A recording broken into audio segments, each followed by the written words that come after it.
Bonjour à tous, je suis tombée sur cette vidéo qui présente une vulgarisation de la théorie de l'évolution et comme elle présente vraiment très bien ce qu'est l'évolution des espèces et qu'elle a beaucoup de succès, j'ai choisi d'y répondre pour démontrer à la lumière de la science, de la biologie et des faits concrets et observables par tous qu'elle ne tient pas face à la réalité et qu'elle décrit un processus qui n'est pas viable pour les êtres vivants qui sont censés l'avoir subi.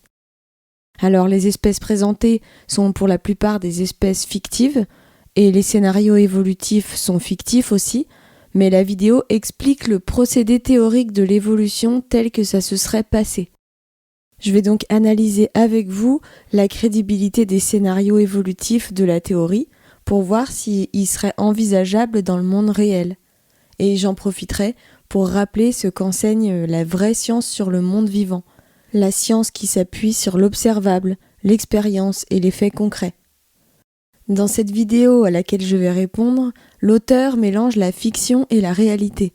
Le contexte et certaines espèces sont inventés, mais sinon il décrit la réalité de ce que propose la théorie de l'évolution. Mais il y a dans cette vidéo un bon gros mélange de vrai et de faux. Mon rôle sera donc ici de séparer le vrai du faux pour ne garder que ce qui est compatible avec la science, la biologie et la réalité. Je vais donc vous montrer dans cette vidéo réponse que l'évolution n'est pas possible quand on analyse le monde vivant en profondeur, car la théorie propose un scénario global, mais elle ne prend pas en compte la biologie réelle des animaux pour vérifier si les transformations présentées par la théorie sont possibles en réalité. Comme beaucoup d'espèces de la vidéo sont fictives, je les comparerai à leurs plus proches équivalents réels pour voir si leur anatomie aurait pu évoluer ainsi. Commençons. Que se passerait-il si on lâchait sur une petite planète terraformée quasiment uniquement des canaris ? Que se passerait-il si on laissait cette seule espèce évoluer dans des dizaines de niches écologiques différentes, sans aucune intervention, et en leur laissant quelques centaines de millions d'années pour évoluer ? Qu'est-ce que ces canaris deviendraient ? Voilà le contexte. Donc ici, on se trouve dans la fiction, pas dans la réalité. Ce qui est dommage d'ailleurs parce qu'on aurait bien aimé avoir un scénario qui raconte comment la vie serait vraiment apparue sur Terre dans la réalité, selon la théorie de l'évolution.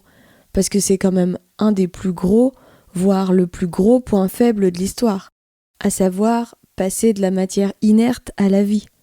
Et les évolutionnistes n'ont aucune explication à ça.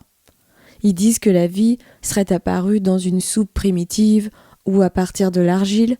Ils ont plusieurs hypothèses mais rien de bien concret. Pourtant, la loi de la biogénèse, démontrée par Pasteur, a prouvé depuis longtemps que la vie ne naît pas spontanément dans un milieu stérile.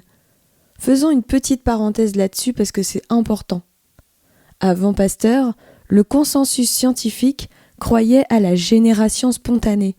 La génération spontanée, c'est l'idée que la vie pouvait surgir d'elle-même à partir de matière inerte. On pensait par exemple que les asticots naissaient dans la viande, que les souris apparaissaient dans des tas de chiffons avec du blé, que les poux et les puces provenaient de la sueur humaine, ou encore que les grenouilles étaient créées dans les flaques d'eau après la pluie. À l'époque, et depuis Aristote qui est l'auteur de cette croyance, ceux qui contestaient la génération spontanée étaient ridiculisés ou marginalisés. Pourtant, au XVIIe siècle, Francesco Redi, un médecin italien, démontra l'absurdité de cette croyance. En plaçant de la viande dans des bocaux, certains ouverts et d'autres fermés, il observa que les asticots n'apparaissaient que lorsque les mouches pouvaient entrer pour pondre leurs œufs. Dans les bocaux fermés, aucune larve ne se développait. Malgré les résultats clairs de cette expérience, certains scientifiques, comme John Needham par exemple, ne voulaient pas lâcher leur vieille croyance et continuaient à soutenir que la vie pouvait apparaître spontanément à partir de la matière inerte grâce à une mystérieuse force vitale. Pour trancher le débat, l'Académie des sciences de Paris lança un défi en promettant un prix à celui qui résoudrait la question. Louis Pasteur accepta le défi. Il mena alors plusieurs expériences avec des flacons à colle de cygne. Il faisait bouillir le bouillon pour le stériliser, puis laissait entrer l'air tout en empêchant les microbes de passer grâce à la forme du col. Tant que le col restait intact, le bouillon restait parfaitement sain. Lorsqu'il était cassé, les microbes entraient et le liquide se contaminait. Pasteur en tira cette conclusion célèbre: la vie ne vient que de la vie, ce qui montrait que la génération spontanée n'existait pas. Cette expérience a définitivement prouvé que la vie ne peut pas apparaître spontanément dans un milieu stérile. Autrement dit, la vie n'a pas pu surgir de rien sur une planète stérile. Et pourtant, malgré les observations de Pasteur, les évolutionnistes n'ont jamais vraiment abandonné l'idée de la génération spontanée. Ils l'ont simplement rebaptisée abiogénèse, un terme plus moderne, mais qui est en fait exactement la même chose. Pourtant, cette théorie de la biogénèse ou de la génération spontanée n'a toujours aucune expérience concluante à son actif. Seule la loi de la biogénèse de Pasteur a été prouvée et expérimentée, donc c'est elle qui fait loi. On pourrait s'arrêter là, parce que c'est scientifiquement prouvé. La vie ne peut pas être apparue à partir de matière non vivante. La vie a forcément dû, selon la loi de la biogénèse, provenir d'une autre forme de vie. La théorie de l'évolution est déjà KO, démontée par Louis Pasteur. Parenthèse refermée. Allez, continuons. Voilà, Serena. Son adresse cosmique nous est inconnue, on n'est même pas certain qu'elle se situe dans notre galaxie. Ce qu'on sait en revanche, c'est qu'initialement Serena c'est une lune. Plus précisément, c'est la lune d'une planète géante gazeuse dans la zone habitable d'un système stellaire lointain, une lune qui fait les 2/3 de la taille de notre Terre. Un beau jour, une entité dont nous ignorons tout et que j'appellerai l'autre entreprend de terraformer cette lune de manière à lui donner des caractéristiques similaires à celles de notre Terre à nous. L'objectif, c'est que cette lune initialement stérile puisse, à terme, accueillir de la vie. Pour cela, l'autre entreprend la formation d'une atmosphère similaire à la nôtre, il stabilise la rotation de la lune et l'incline légèrement de manière à reproduire les saisons et le cycle jour-nuit que nous connaissons bien. L'autre. Donc là, pour l'instant, on est dans un scénario créationniste, avec une intelligence extérieure qui décide volontairement d'introduire la vie sur une planète qu'il a lui-même façonnée. Alors là, oui, moi je suis d'accord, ça s'est passé comme ça. Mais ça, c'est pas la théorie de l'évolution. Quelqu'un qui forme une planète pour qu'elle soit habitable et viable, c'est Dieu. Et c'est pas ce que dit la théorie de l'évolution. Selon elle, il n'y a ni intelligence, ni volonté, ni plan d'origine. La planète et la vie seraient arrivées seules, par accident et sans cause intentionnelle. On comprend bien là pourquoi ce scénario est fictif. Parce que s'il était réaliste, il faudrait raconter concrètement l'origine du monde et du vivant selon l'évolution. Et la version évolutionniste des origines est tellement stupide et anti-scientifique que si elle était racontée clairement, ça ferait un peu blague. Les terres de Serena forment au début un supercontinent unique appelé Cyrus, en forme d'arc reliant 5 grandes masses terrestres par des isthmes étroits. C'est astucieusement pensé de la part de l'autre puisque ce pont continental va permettre à la faune et à la flore introduite de se disperser partout sans barrière océanique. À l'établissement de la biosphère, le climat de Serena est chaud et humide, l'atmosphère est riche en oxygène et entretient un climat tropical généralisé d'environ 16 degrés de moyenne. Aucune calotte glaciaire n'existe, seules les extrémités polaires connaissent un froid hivernal modéré, le reste du globe étant un vrai jardin d'Éden tropical, favorable à la vie. Une fois la chose faite, l'autre y introduit, justement, de la vie, en petite quantité, mais des formes de vie ayant déjà subi des millions d'années d'évolution. Il y a introduit des poissons, des crustacés, des méduses. Il y a introduit des plantes, de l'herbe, des céréales, du bambou, des fleurs, des algues, de la mousse. Il y a introduit des micro-organismes, des insectes, des mollusques, des vers, des fourmis, bref, de quoi faire tourner l'écosystème de Serena. Une fois la chose faite, une fois la machine lancée, l'autre peut, enfin, y introduire ce pourquoi l'expérience est vraiment organisée, la seule espèce vertébrée terrestre de Serena, le Serinus canaria, autrement appelé canari. Voilà notre protagoniste, sans aucune compétition interespèce. Aucun mammifère, aucun reptile, aucun amphibien n'a été introduit, Serena est désormais un monde d'oiseaux livrés à eux-mêmes. Ok, il se passe quoi maintenant ? On est dans un vrai jardin d'Éden, là. Des saisons bien définies, des températures parfaites, de la nourriture à foison pour les canaris, un créateur intelligent. On est dans le jardin d'Éden au 5e jour, avant la création des animaux terrestres et de l'homme au 6e jour. Pour l'instant, on est dans une vidéo créationniste, ça n'a rien à voir avec le scénario chaotique de l'évolution. Eh ben, ça mange. Et ça se reproduit, en masse. Mais ouais, les canaris ont une quantité quasiment illimitée de nourriture et aucun prédateur, forcément les choses vont vite. Ils se nourrissent de graines, de jeunes pousses de plantes et chaque couple de canaris peut produire plus de 15 oisillons par an. Ok, schéma. un canari mâle, un canari femelle. Dans le corps de l'un et de l'autre, il y a de l'ADN. En gros, c'est la recette génétique de chacun. Quand le mâle crée un spermatozoïde, la moitié de sa recette génétique à lui est copiée à l'intérieur. Quand la femelle crée un ovule, la moitié de sa recette génétique à elle est copiée à l'intérieur. Et quand le spermatozoïde et l'ovule se rencontrent, ils fusionnent et forment un nouvel être avec un mélange unique des recettes des deux parents. On a donc 50% de l'ADN du canari mâle et 50% de l'ADN du canari femelle. Dans le monde réel, ils pourront se reproduire à l'infini. Leurs petits seront toujours des canaris. Mais selon la théorie de l'évolution, ils finiront par se transformer en une autre espèce. J'ai hâte de savoir comment. Avec nos canaris, on a des parents très similaires, qui font fusionner des recettes très similaires, et on se retrouve donc avec des bébés canaris très similaires. La recette ne bouge pas beaucoup. La recette ne bouge pas beaucoup. Dans la réalité, la recette ne change pas du tout. Les canaris resteront toujours des canaris. Seules des variations individuelles apparaîtront, mais l'ADN de l'espèce restera inchangé. C'est ce qu'on appelle la stabilité génétique, un principe biologique selon lequel l'ADN fondamental d'une espèce reste le même d'une génération à l'autre. Les différences entre individus, comme une couleur légèrement différente ou une patte atrophiée, viennent de mutations ou de recombinaisons individuelles, mais elles ne modifient jamais l'identité génétique de l'espèce. Autrement dit, les canaris resteront toujours des canaris et ne deviendront jamais autre chose que des canaris. La stabilité génétique, qui est un constat scientifique observable, garantit que la diversité génétique individuelle ne changera pas l'identité génétique de l'espèce elle-même. Mais on va avancer un peu, et je vous préviens, ici, avancer un peu, c'est avancer beaucoup. Pour preuve, notre premier saut dans le temps dure 10 000 ans. Quel est le secret de l'évolution ? Un temps si long que les faits présentés deviennent inobservables. Allez, c'est parti. Pour quitter complètement le monde réel maintenant, on va pénétrer dans le monde de l'imaginaire évolutionniste. Mais plongeons-y avec le réel et notre esprit critique comme compagnon pour faire le tri entre ce qui correspond à la réalité et ce qui relève de l'imaginaire. On commence par un bond de 10 000 ans dans le temps, donc dans un monde inobservable où on peut imaginer tout ce qu'on veut, sans jamais pouvoir reproduire ni vérifier aucune expérience. C'est parti. Après plus de 7000 générations, les canaris se répandent lentement sur les 5 grandes masses de terre.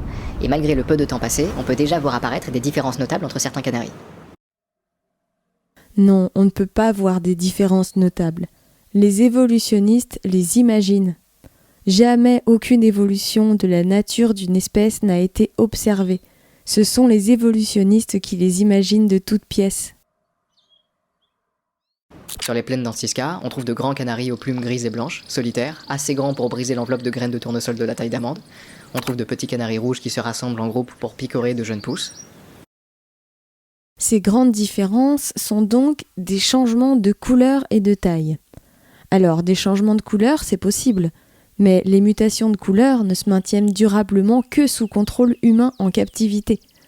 Pour faire perdurer les mutations de couleur dans l'espèce, les éleveurs pratiquent la sélection dirigée, en ne faisant se reproduire que les individus porteurs de la mutation et écartent les autres. Au fil des générations, le gène de la mutation se répand dans la lignée et la couleur devient stable dans le groupe. Ça, c'est en captivité. Mais à l'état sauvage, il n'y a pas de sélection dirigée. Les mutations de couleur finissent toujours par se fondre dans la masse des autres individus de couleur originale. Pour obtenir une lignée d'une couleur différente, l'homme doit obligatoirement intervenir. Donc cette évolution dans la nature est impossible.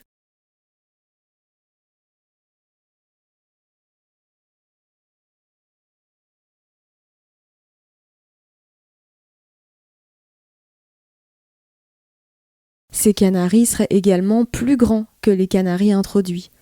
Et c'est le même principe que pour les couleurs. Dans la nature, si un individu est plus grand à cause d'une mutation, il se reproduira avec des canaris de taille normale, et la lignée redeviendra progressivement de taille normale, car la mutation se dilue toujours dans la population. Pour qu'une lignée plus grande se maintienne, l'intervention humaine est également indispensable. Pour ça, il faut isoler les individus porteurs de la mutation et les faire se reproduire entre eux. Et c'est grâce à cette sélection dirigée que l'homme a pu créer par exemple la perruche ondulée anglaise, qui est plus grande que la perruche ondulée classique. Mais si on relâchait des perruches anglaises dans la nature, dans leur environnement naturel, donc en Australie, où on ne trouve que des perruches ondulées sauvages originelles, elles se reproduiraient avec ces perruches classiques et leur lignée redeviendrait progressivement une lignée de perruches sauvages classiques. Et les dernières restantes seraient vite éliminées parce que, étant plus grosses, plus lourdes, plus calmes, moins agiles, elles seraient plus visibles pour les prédateurs, plus lentes, plus isolées du groupe et plus gauches. Les individus qui survivraient le mieux seraient ceux qui se rapprochent le plus de la taille et du coloris originel qui permettent un camouflage et une agilité optimale. À l'état sauvage, ces lignées redeviendraient donc naturellement des perruches ondulées originelles, telles que Dieu les a faites, car il a fait les espèces telles qu'elles sont pour de bonnes raisons. Dans la vidéo, on nous dit que la mutation de couleur est une première évolution. Mais non, c'est pas de l'évolution du tout. C'est une variation génétique déjà présente en potentiel dans l'ADN. Exactement comme lorsqu'un enfant naît albinos.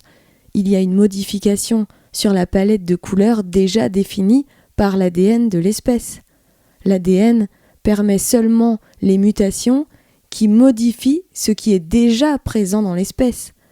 Il ne peut pas faire apparaître une couleur ou une fonction qui n'existe pas dans son programme biologique. Et les albinos ne sont pas une espèce différente des humains. Ils sont entièrement humains, avec simplement une variation dans le phénotype de la couleur.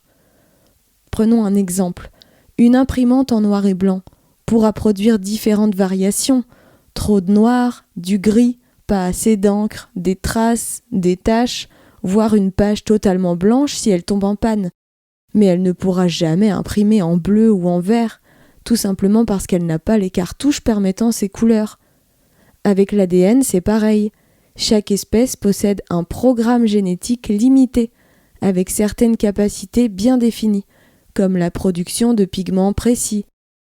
Les mutations ne font que modifier ce qui est déjà présent dans ce programme, mais elles ne peuvent pas faire apparaître une couleur ou une fonction que l'espèce n'a pas dans son code de base. Regardons juste un instant le fonctionnement des variations de couleurs. Je prends comme exemple les perruches ondulées parce qu'elles ont plus de couleurs et c'est plus simple à expliquer. Les perruches ondulées ont deux pigments principaux. La psittacofulvine, le pigment jaune, qui donne la couleur jaune. Mélangé à la microstructure spéciale des plumes qui reflètent de la lumière bleue, on obtient le vert, donc la couleur sauvage. Et la mélanine, le pigment noir ou brun, présente dans les plumes et la peau. C'est ça qui donne les ondulations noires et l'intensité de la couleur. Autrement dit, le vert sauvage est le résultat d'un mélange de jaune et de bleu optique, et non d'un pigment réel vert. Comment une mutation change la couleur ? Si une mutation bloque le pigment jaune, il reste seulement la structure bleue optique. On obtient donc une perruche bleue. Si une mutation réduit la mélanine, on obtient des ondulations plus claires, ou parfois encore tout jaune. On a une perruche lutino, donc jaune sans ondulation. Si une mutation bloque à la fois le jaune et la mélanine, on obtient des plumes blanches et des yeux rouges. C'est une perruche albinos. On voit donc que les mutations qui se produisent aléatoirement dans l'ADN peuvent bloquer une couleur prévue par la génétique de l'espèce, ou l'atténuer, ou l'intensifier, ou encore modifier sa forme. Mais une mutation ne crée jamais quelque chose de totalement nouveau. C'est une altération, pas une création. On ne peut donc pas obtenir par mutation un nouvel organe comme des dents, des poils ou des cheveux. Une mutation de couleur restera toujours une mutation de couleur et ça n'évoluera pas en autre chose. L'ADN est un code précis contenant toutes les informations de l'anatomie de l'espèce. Des erreurs de reproduction peuvent modifier légèrement certains composants, mais y ajouter de nouvelles informations, c'est impossible, surtout par des mutations aléatoires. Et c'est là que la stabilité génétique entre en jeu. Elle nous garantit que les mutations individuelles ne changeront pas l'identité de l'espèce elle-même.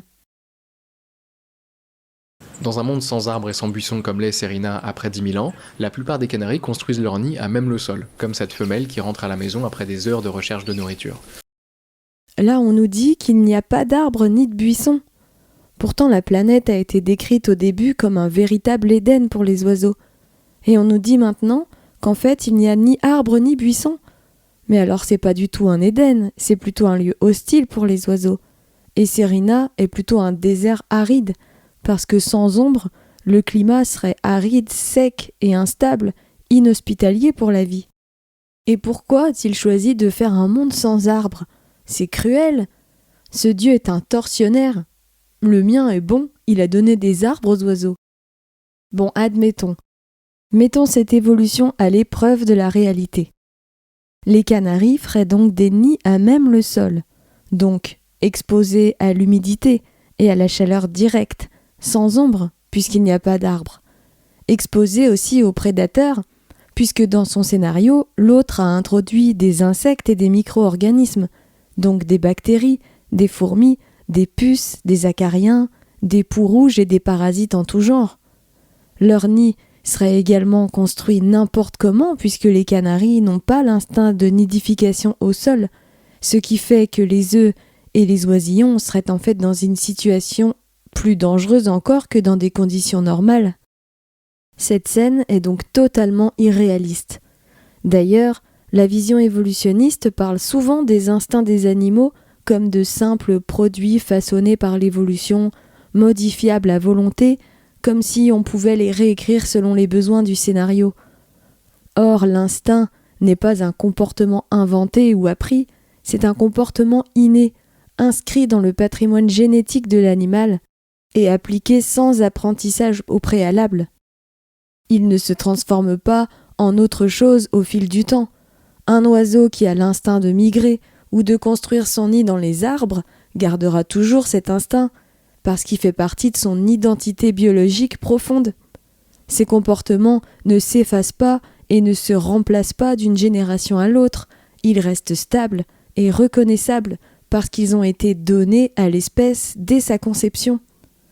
Je me demande même si les canaris se reproduiraient dans un monde sans arbres, parce que les canaris ont un comportement intimement lié aux arbres.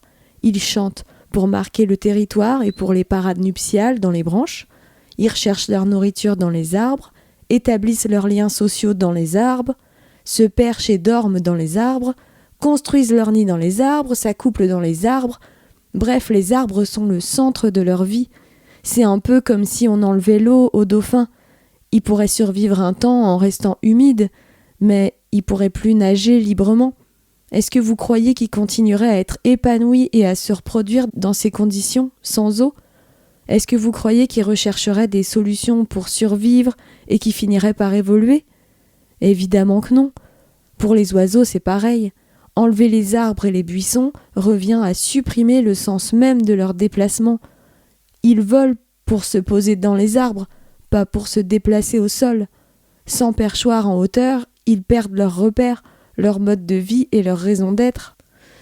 Privés d'arbres, les oiseaux seraient stressés, et quand ils sont stressés, ils cessent de se reproduire. Et ils seraient de toute façon dans l'incapacité d'accomplir leur rituel de parade, puisque pour la plupart des oiseaux, les rituels de parade sont liés aux arbres. L'expérience n'a jamais été tentée, donc affirmer que les canaris se mettraient à nicher au sol, c'est de la pure imagination. On peut même prouver le contraire, en s'appuyant sur le comportement des oiseaux en captivité. Par exemple, les perruches ondulées ne se reproduisent pas si aucun nid n'est disponible. Et pour les canaris, c'est pareil. La femelle ne pondra pas sans matériel de nidification approprié. La présence d'un nid stimule instinctivement la reproduction. L'absence de nid la bloque. Donc si on enlève les arbres et les buissons aux canaris, en se basant sur le comportement des oiseaux en captivité, on pourrait plutôt croire qu'ils ne se reproduiraient pas non plus. Donc cette histoire évolutive ne tient pas debout. C'est une histoire inconcevable. Le monde créé par Dieu, lui, est parfaitement organisé et il fonctionne tel que Dieu l'a conçu, et pas autrement. Alors vous me direz peut-être, oui, mais c'est normal qu'il y ait des trucs qui vont pas parce que c'est un monde fictif, c'est pour illustrer l'évolution. Mais non, c'est pas scientifiquement acceptable pour la vulgarisation d'une théorie scientifique. Dieu a fait le monde tel qu'il est, et il fonctionne tel qu'il est parce qu'il est organisé tel qu'il est. Et dans ce monde réel, il n'y a pas de situation bizarre comme celle-là, et il faut en tenir compte. Si demain, il n'y avait plus d'arbres ni de buissons sur Terre pour telle ou telle raison, il n'y aurait tout simplement plus de canaris sur Terre. Ils ne se mettraient pas à nicher au sol ou sur les éléphants pour s'adapter, parce qu'ils ont été faits pour nicher dans les arbres. Et d'ailleurs, il n'y aurait plus beaucoup de vie sur Terre sans arbres tout simplement. Bref, un monde sans arbres où les oiseaux seraient pleinement épanouis, dans la réalité, ça n'existe pas. Mais continuons. Dans un monde sans arbres et sans buissons comme l'est Serena après 10 000 ans, la plupart des canaris construisent leur nid à même le sol, comme cette femelle qui rentre à la maison après des heures de recherche de nourriture. Le problème, c'est qu'en arrivant devant son nid, elle retrouve ses œufs détruits, coquilles, brisées. J'ai repassé ce passage parce que il dit « cette femelle qui rentre à la maison après des heures de recherche de nourriture ». C'est étrange, non, dans un monde où il y a de la nourriture partout? La situation a changé? Ou alors est-ce qu'on nous prépare doucement à accepter de croire n'importe quoi? Et attardons-nous une seconde ici. C'est quoi ce nid? Là, ça aurait été vraiment intéressant qu'il nous explique comment, à partir de rien, des canaris auraient pu apprendre à faire un truc pareil. Parce que les canaris ont un instinct inné de nidification très spécifique. Ils construisent leur nid dans les branches ou les cavités aériennes, mais jamais au sol et jamais comme ça. Cet instinct est génétiquement programmé et le canari n'a pas de plan de construction flexible qui lui permettrait de créer un nid complexe hors de son programme et dans un contexte totalement nouveau. Et c'est précisément ici que les évolutionnistes jouent avec les instincts animaux sans comprendre leur nature. L'instinct animal, c'est pas la raison humaine. Les animaux accomplissent des tâches prédéfinies par leur instinct, mais ils n'ont pas d'intelligence lucide qui leur permettrait de réfléchir et d'apprendre des choses qui ne sont pas inscrites dans leur programme instinctif. Ils n'ont pas la raison. Certains oiseaux sont programmés pour construire des nids très complexes comme ceux des bouvreuils tisserands et d'autres sont programmés pour construire des nids simples en amas de brindilles comme les canaris ou les pinsons. D'autres pour nicher dans les cavités sans construire de nid comme les perruches ondulées. D'autres pour nicher sous terre en construisant tout un système de tunnels et de chambres comme les martins pêcheurs. D'autres pour construire des nids en forme de coupe sous les toits en mélangeant de la boue avec de l'herbe ou des plumes pour fabriquer du torchis comme les hirondelles. Et il existe encore bien d'autres variations. Chaque espèce a son instinct propre et précis qui lui dicte comment construire son nid. Et l'espèce le construira toujours comme ça. On n'a jamais vu d'oiseau construire son nid hors de ses plans de construction habituels et des limites de son instinct. Ça rend donc impossible qu'un canari invente un nouveau nid complexe au sol dans un environnement totalement inédit. Situation, encore une fois, complètement irréaliste. Le problème, c'est qu'en arrivant devant son nid, elle retrouve ses œufs détruits, coquilles, brisées. À quelques mètres de là, on trouve, discret, un canari qui observe la scène. L'un de ses ancêtres, plutôt que de courir et de chasser des insectes, a mieux survécu en allant simplement manger les œufs des autres, non protégés à même le sol. Un canari qui se mettrait à manger les œufs des autres pour éviter d'avoir à chercher de la nourriture. Et pourquoi pas les siens tant qu'on y est? Ce serait encore plus simple. Alors les canaris deviendraient cannibales, dans un monde sans prédateurs, avec de la nourriture partout. Ils deviendraient cannibales par paresse, donc par mal et avec vice, parce que le canari caché se sent coupable. Ça n'a aucun sens, les animaux sont innocents, ils ne connaissent ni le bien ni le mal, et ils n'agissent que selon leur instinct. C'est encore la même erreur malsaine de mettre des pensées humaines dans les animaux qui ne sont pas des humains. Les évolutionnistes semblent ignorer cette réalité. Ils ne comprennent pas les animaux dont ils parlent. Ils les instrumentalisent simplement pour appuyer leur théorie. Alors, premièrement, ce qui ne va pas dans cette scène, c'est le coupable qui observe la scène comme s'il se demandait en lui-même pourquoi il avait fait ça, On dirait Adam et Ève qui découvrent qu'ils sont tout nus. Deuxième chose qui va pas, c'est que il avait la flemme de courir après les insectes, alors qu'il y en a partout dans ce monde. En plus, les canaris mangent pas des insectes, mais des graines.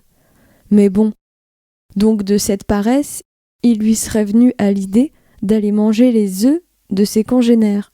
Mais pas les siens, hein, ceux des autres, parce qu'il a tout de même une morale et des principes. Donc selon cette logique, l'évolution aurait fait naître le péché capital de la paresse et la conscience morale du péché au sein des oiseaux.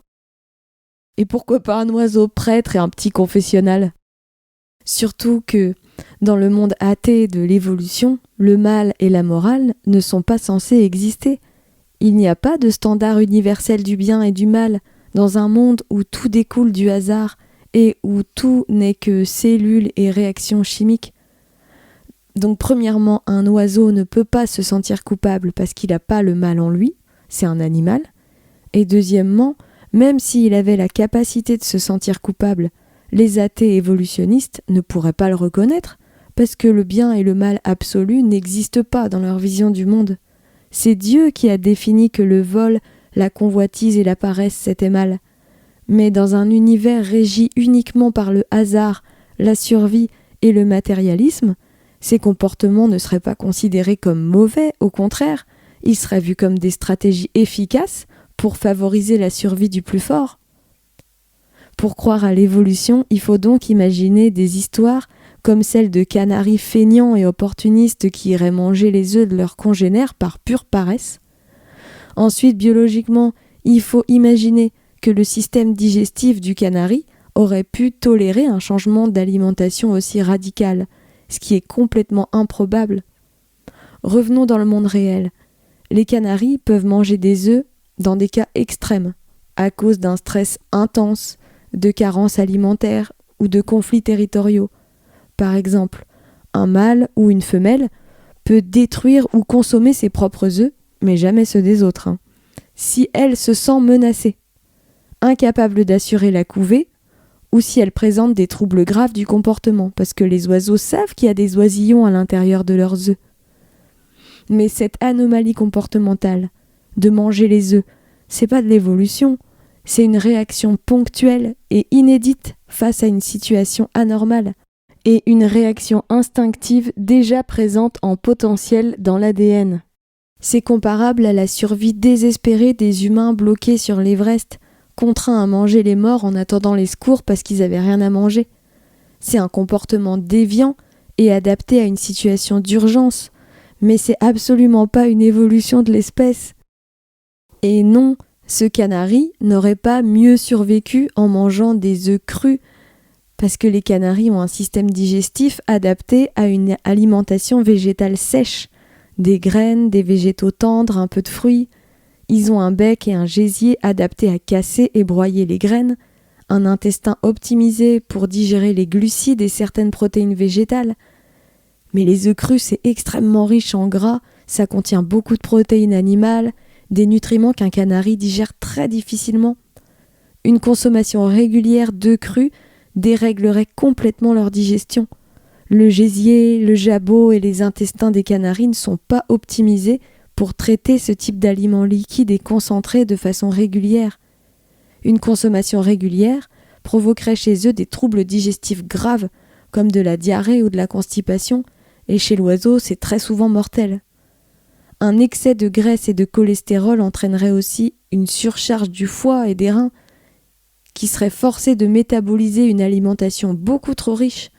À long terme, ça provoquerait un stress métabolique, des lésions internes graves et une fatigue générale de l'organisme. En plus, l'œuf cru contient une protéine toxique pour les canaris qui s'appelle l'avidine, parce qu'elle neutralise la vitamine B8 dans l'organisme du canari, vitamine indispensable pour la bonne santé du plumage, de la peau et de la reproduction. Sans parler évidemment des autres conséquences terribles d'une telle alimentation sur le long terme. Déséquilibres intestinaux, hormonaux, fermentation dans le jabot, gésier inactif, infections bactériennes, comportements déviants, cannibalisme, lésions graves du foie et des reins, etc. Et là, je ne parle que du cas où l'œuf est mangé au tout début de la couvaison. Parce que s'il est mangé quand l'embryon de canari est formé, il faut imaginer que l'oiseau qui le mange soit capable de casser la coquille, car la coquille d'un œuf en développement est très robuste, de déchiqueter le fœtus, donc de développer un instinct de chasseur carnivore.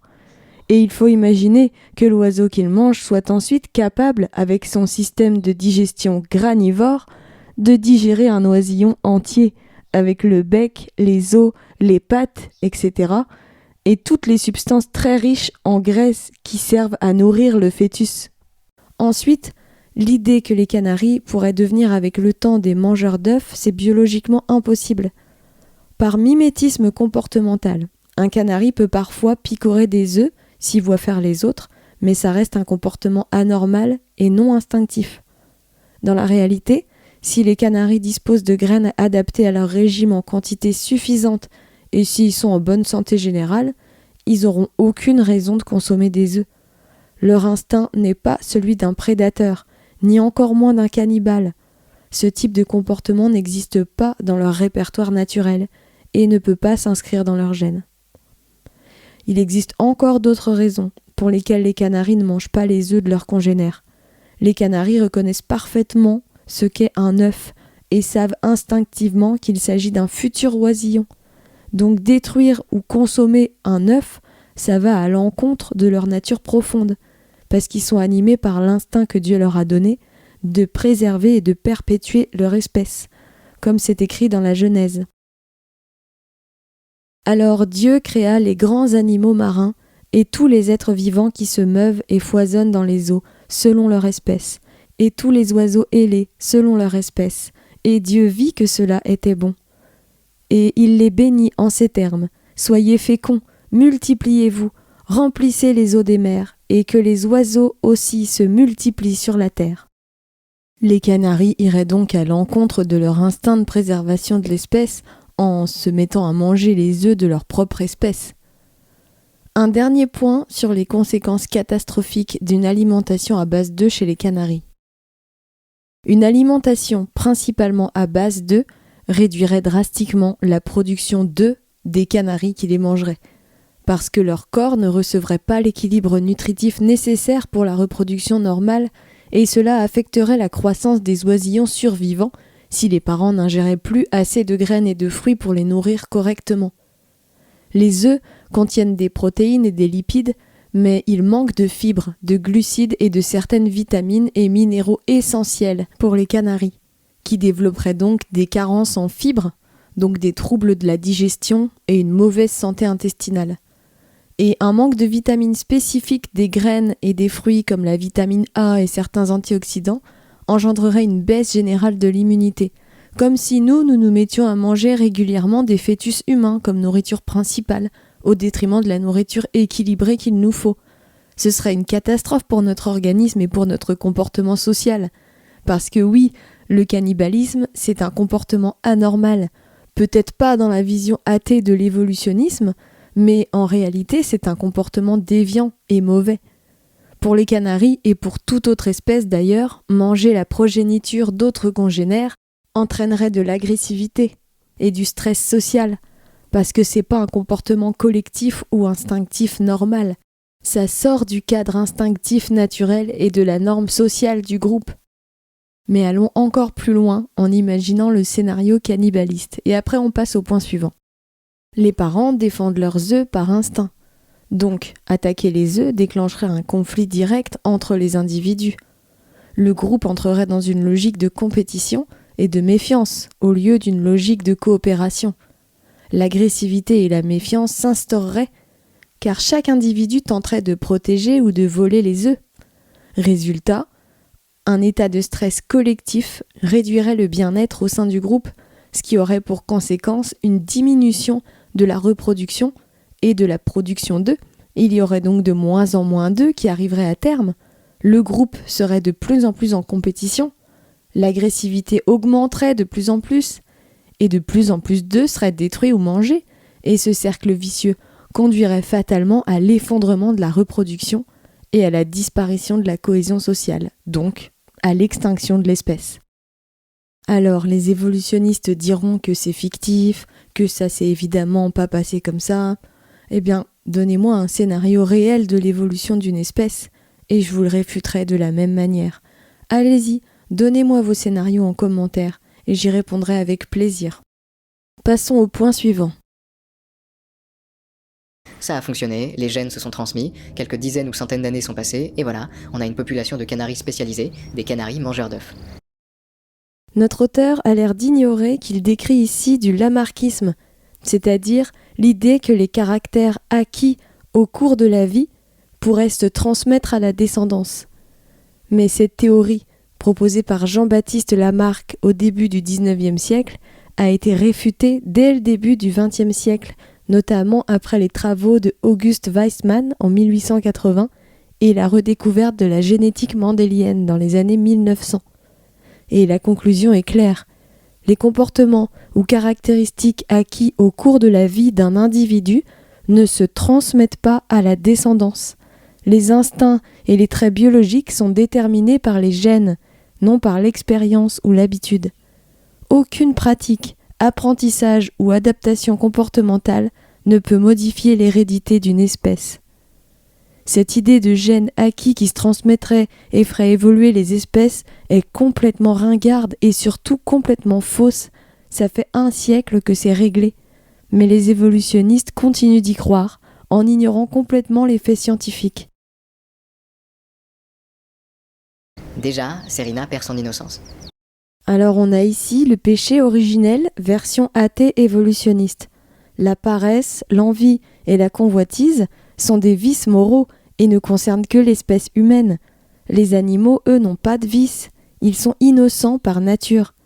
Lorsqu'un animal mange un œuf, c'est par stress, par instinct de survie ou à cause d'un comportement perturbé, mais jamais par malveillance, paresse ou choix moral. En plus, ici sur Serena, les canaris trouvent aisément leur nourriture qui abonde dans cet environnement. Attribuer à un animal la fainéantise ou la convoitise pour justifier l'évolution d'un comportement, c'est complètement absurde et c'est de l'anthropomorphisme. C'est ignorer complètement le fonctionnement animal. Seul l'homme possède la raison et la conscience morale. Il sait distinguer le bien du mal et choisir entre les deux. L'animal, lui, agit uniquement selon son instinct et ne peut pas pécher, car le péché suppose la liberté morale et la connaissance du bien et du mal, qui sont des facultés propres à l'homme seul. Les canaris ne sont plus tout à fait en sécurité. Bah oui, maintenant les canaris ont un prédateur de taille sur Serena. Les autres canaris, ils ont désormais des prédateurs absolument partout et ne sont plus jamais en sécurité. Ils ont des prédateurs directs de leurs œufs, mais aussi des prédateurs indirects par défense. Les canaris maintenant se méfient les uns des autres, et pour défendre son nid, un oiseau c'est prêt à se battre, voire à mourir. Et lorsque la confiance s'effondre au sein d'un groupe, celui-ci s'effondre fatalement. Ce phénomène est régulièrement observé dans les expérimentations comportementales sur les animaux. Briser la confiance sociale entre les individus d'un même groupe, et ils cesseront de se reproduire, et l'espèce finira par s'éteindre. Donc cette idée de canaris mangeurs d'œufs qui évoluerait tranquillement dans le meilleur des mondes est encore complètement irréaliste et ne tient pas debout face à la réalité. Mais, danger mis de côté, comment toutes ces différences sont possibles? Pourquoi 7000 générations après avoir introduit une seule espèce de canari, qui se transmet la même recette en boucle, on trouve autant de diversité? C'est Dieu qui va vous donner la réponse. Et Dieu dit « Que les eaux foisonnent d'une multitude d'animaux vivants, et que des oiseaux volent dans le ciel, au-dessus de la terre. Alors, Dieu créa les grands animaux marins et tous les êtres vivants qui se meuvent et foisonnent dans les eaux selon leur espèce, et tous les oiseaux ailés selon leur espèce, et Dieu vit que cela était bon. Et il les bénit en ces termes, « Soyez féconds, multipliez-vous, remplissez les eaux des mers, et que les oiseaux aussi se multiplient sur la terre. » Il y eut un soir, puis un matin, ce fut le 5e jour. Et Dieu dit « Que la terre produise des êtres vivants selon leur espèce, des bestiaux, des reptiles et des insectes, et des animaux sauvages selon leur espèce. » Et ce fut ainsi. Dieu fit les animaux sauvages selon leur espèce, Il fit les bestiaux selon leur espèce, les reptiles et les insectes selon leur espèce, et Dieu vit que cela était bon. Maintenant, écoutons, selon la théorie de l'évolution, pourquoi il y aurait autant de diversité sur la Terre. Ça, c'est l'évolution, à savoir le processus par lequel les espèces vivantes se transforment et se diversifient au fil des générations. Et c'est l'occasion pour moi de dépoussiérer le concept. Quand j'entends parler d'évolution aujourd'hui, déjà soit on la remet complètement en question, soit j'ai presque l'impression qu'on me présente une créature consciente, une sorte de petit dieu, comme si Mère Nature prenait forme et en fonction des environnements et des événements, décidait de modeler une créature de telle ou telle façon. C'est vraiment comme ça qu'on en parle, comme d'une force intelligente. Les évolutionnistes en parlent comme d'une force intelligente parce que tu n'as pas le choix d'avoir recours à l'intelligence pour créer de l'intelligence. Pour expliquer la présence d'un tas de débris, on peut avoir recours au chaos comme cause. Mais pour expliquer la présence d'un poêle à bois installé dans une maison avec tout le système d'évacuation de la fumée, le compartiment de la cendre, le tirage, la vitre, etc., on ne peut plus avoir recours au chaos. On est bien obligé de reconnaître que c'est trop ingénieux pour avoir été créé par hasard sur un temps très long. Alors, si l'idée qu'un poêle à bois pourrait surgir seul, sans plan ni but, est absurde, comment pourrait-on croire qu'un être vivant, infiniment plus complexe qu'un poêle à bois, pourrait avoir émergé du chaos? Voilà pourquoi certains évolutionnistes parlent de l'évolution comme d'une force intelligente. C'est parce qu'ils savent bien au fond d'eux qu'on ne peut pas expliquer la vie avec le hasard. C'est tout le contraire. Déjà, l'évolution, c'est pas une entité dotée de conscience, c'est un processus complètement aveugle, affreusement lent et fondamentalement chaotique. Et c'est tout aussi magnifique. Non, c'est pas magnifique du tout, c'est abominable. C'est voir les espèces comme de la pâte à modeler en cours de construction.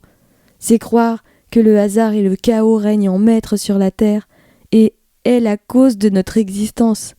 C'est considérer que les espèces n'existent pas, mais que nous ne sommes qu'un continuum de mutants en cours de mutation vers autre chose. C'est vivre dans un monde instable, où rien n'a de fondement durable, où chaque forme de vie est provisoire et fragile, où l'ordre et la beauté de la nature sont réduits à de simples accidents biologiques dénués de but et de sens. Ça réduit la vie à un spectacle cruel et arbitraire, où l'existence des êtres vivants ne dépend que de la chance et de la lutte incessante pour survivre. Le monde de l'évolution est instable et imparfait, et dans ce monde, où c'est la loi du plus fort qui règne, la souffrance et l'extinction sont banalisées. Non, c'est laid. Le créationnisme, c'est beau.